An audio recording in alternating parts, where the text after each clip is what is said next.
सुप्रभात बच्चों। पिछले क्लास में हम लोग भ्रूणपोष अर्थात एंडोस्पर्म की चर्चा किए थे और उसके आलोक में एक छोटा सा प्रश्न आया था और निषेक जनन, उसको देखे थे हम लोग। आज हम लोग देखेंगे भ्रूण का विकास, डेवलपमेंट ऑफ एम्ब्रियो।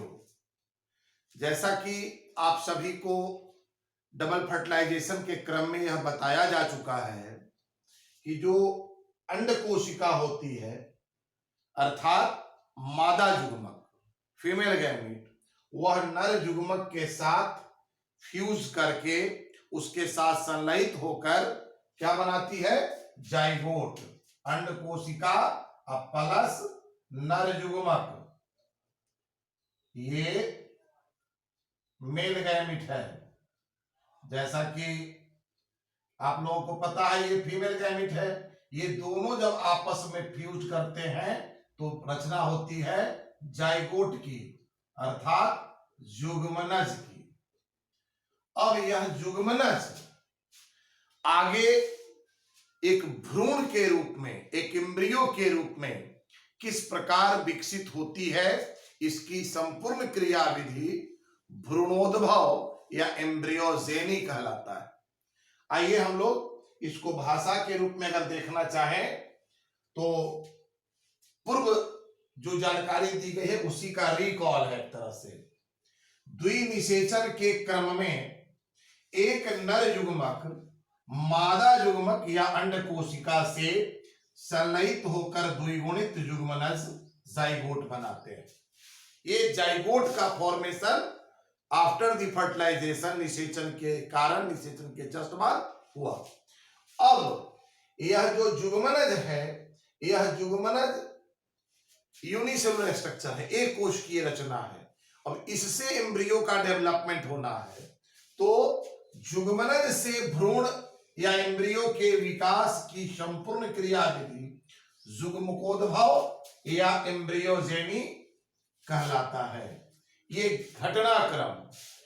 अब उस घटनाक्रम की प्रक्रिया को विथ डायग्राम हम लोग देखेंगे, लेकिन इतनी कंसेप्ट आप लेकर चले यहां से कि जो जाइगोट में जो विकास की प्रक्रिया है, मैं बार बार कहा हूं कि विकास तब होगा जब विभाजन होगा। इस एक कोशिकीय स्वरूप का बहुत विस्तार होने से उसका डेवलपमेंट नहीं होगा। इसमें एक कोशिकीय स्वरूप जो जुग्मनज का है वो पहले विभाजित होकर 2, फिर 4, फिर 8, फिर 16, इस तरह से संख्यात्मक आधार पर भी कोशिकाओं का विकास होगा। और जब सभी कोशिकाएं अपने परिपक्वता में आएंगी तो स्वाभाविक रूप से मास के रूप में उसका डेवलपमेंट देखने को मिलेगा। लेकिन जो विभाजन और डेवलपमेंट की प्रक्रिया है वह बहुत हद तक समान होने के बावजूद दो प्रकार के होते हैं, थोड़े से अंतर होती है। और उस अंतर का परिणाम क्या होता है कि एक विकास के क्रियाविधि से द्विबीजपत्री डाइकोटिलेडन भ्रूण और एक विकास पद्धति से एक बीजपत्री मोनोकोटिलेडन भ्रूण का विकास होता है। आप इसको यूं समझें, चना, मूंग, सरसों ये सभी क्या हैं? द्विबीजपत्री हैं। जबकि गेहूं, मक्का, धान ये सभी क्या हैं? एक बीजपत्री हैं। तो द्विबीजपत्री भ्रूण और एक बीजपत्री भ्रूण अर्थात डाइकोटिलेडन एम्ब्रियो और मोनोकोटिलेडन एम्ब्रियो के डेवलपमेंट में अलग अलग सिचुएशन है। हम लोग बारी बारी से दोनों का अध्ययन करेंगे। अब हम यहां ध्यान केंद्रित करेंगे सबसे पहले द्विबीजपत्री भ्रूण के विकास पर, फिर इसके बाद एक बीजपत्री भ्रूण के विकास पर। जैसा कि मैं बताया, सपोज दैट यह कोशिका जो है यह जाइगोट है अर्थात जुग्मनज है। अब यहां से भ्रूण के विकास के लिए क्या कुछ गतिविधियां होती है उस पर हम लोग चर्चा करेंगे। सबसे पहले क्या होता है, तो सबसे पहले इस जाइगोट में ट्रांसवर्स डिवीजन होते हैं। सपोज कीजिए कि इसको काटना है, तो इसको काटने के क्या तरीके हो सकते हैं। एक ऊपर से नीचे की ओर, दैट इज कॉल्ड लॉन्गिट्यूडनल, और एक इस तरह से बिल्कुल आर पार, दैट इज कॉल्ड अनुप्रस्थ, ट्रांसवर्स। तो पहला डिवीजन जो होता है इस जाइगोट में वो ट्रांसवर्स डिवीजन होता है, अनुप्रस्थ विभाजन होता है। अब अनुप्रस्थ विभाजन हुआ तो एक कोशिका से दो कोशिका बने। इस दो कोशिका में थोड़ा सा कंडीशन है, माइक्रोपाइलर छोर की तरफ जो कोशिका बनेंगे उसको हम आधार कोशिका या बेसल सेल कहेंगे, जबकि चैलेजा की ओर जो कोशिका बनेगी उसे हम अंतस्थ कोशिका या एपिकल सेल कहेंगे। संक्षेप में बेसल सेल को सीबी के रूप में और एपिकल सेल को सीए के रूप में डेनोट करते हैं, प्रदर्शित करते हैं। अब ये जाइगोट में डिवीजन हुआ, ट्रांसवर्स फॉर्मेशन हुआ सीबी का और सीए का, मतलब बेसल सेल और एपिकल सेल, आधार कोशिका और अंतस्थ कोशिका। अब ये दो जो कोशिका बनी, इस दो कोशिका में लगातार विभाजन होगा, और लगातार विभाजन के फलस्वरूप सबसे पहली जो इसका स्वरूप डेवलप करेगा वो टी के आकार का होगा लगभग।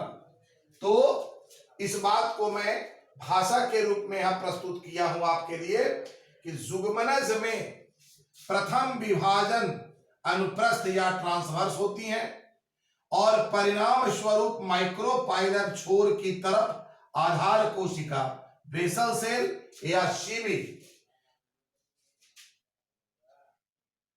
इसका शॉर्ट नेम है, और चैलेजा की ओर अर्थात चैलेजन छोर की ओर अंतस्थ कोशिका एपिकल सेल सीए का के रूप में विभाजित होते हैं या विकसित होते हैं।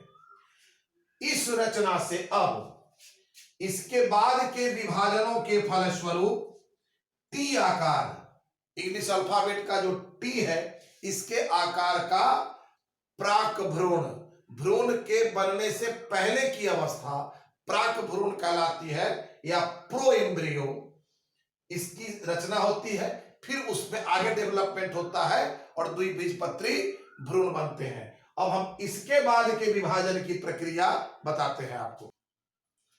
अब यहां हम लोग देख लिए हैं सीबी और सीए। अब क्या होता है कि ये जो टॉप पर का कोशिका है ये पहले दो भागों में बढ़ती है, फिर इसका विभाजन दो भाग में होता है तो ये 4 सेल स्ट्रक्चर बनती है। इसमें फिर विभाजन होता है तो 8 सेल स्ट्रक्चर, और फिर एट लास्ट 16 सेल्ड स्ट्रक्चर का फॉर्मेशन होता है। और जब तक 16 सेल्ड स्ट्रक्चर बनती है तब तक इसका स्वरूप गोलाकार हो जाता है, बिल्कुल गोलाकार हो जाता है। इसको ग्लोबुलर एम्ब्रियो भी कह सकते हैं, ग्लोबुलर एम्ब्रियो। और इसके बाद ये प्रो एम्ब्रियो है, प्राक भ्रूण है जिसका विकास होता है, और इससे द्विबीजपत्री भ्रूणपोष परिपक्व रूप में विकसित होती है। मतलब एक जाइगोट से ये क्रम इसका हो गया, यहां से ये, फिर यहां से ये, इसके बाद ये, इसके बाद ये, इसके बाद ये, और इसके बाद ये, इसके बाद एक फाइनल फिगर होगा जो मैं बताऊंगा। ये प्रो एम्ब्रियो का फॉर्मेशन हुआ। इसकी भाषा लिखते हुए अगला डायग्राम। अब जैसा कि मैं फिगर में बताया था कि सीए में मतलब एपिकल सेल में विभाजन होगा, और उस विभाजन के फलस्वरूप क्या होगा, 1 से 2 पहले हुआ था, 1 से 2 होने के क्रम में ही सीए और सीबी का निर्धारण हुआ था। अब सीए में विभाजन से क्या होगा कि क्रमिक विभाजन, 1 से 2, 2 से 4, 4 से 8, इस प्रकार क्रमिक विभाजनों के फलस्वरूप 4 कोशिकीय, 8 कोशिकीय और अंततः 16 कोशिकीय गोलाकार रचना डेवलप होती है। मतलब 16 कोशिकाओं का जब तक समूह बना तब तक उसका स्वरूप गोलाकार हो गया। अब इस गोलाकार रचना को गोलाकार भ्रूण या ग्लोबुलर एम्ब्रियो के नाम से जाना जाता है। ये अब यही गोलाकार भ्रूण जो है ग्लोबुलर एम्ब्रियो, यह डेवलप होकर हृदय के आकार वाले भ्रूण का निर्माण करेगी। अब एक कोशिका बचा हुआ है सीबी, तो सीबी में विभाजन होने के फलस्वरूप 6 से 8 कोशिकीय रचना, ये सस्पेंसर, इसका डेवलपमेंट होता है। और जो ये 16 कोशिकीय रचना गोलाकार फॉर्म में आई थी, उसके डेवलपमेंट से इसकी रचना हुई।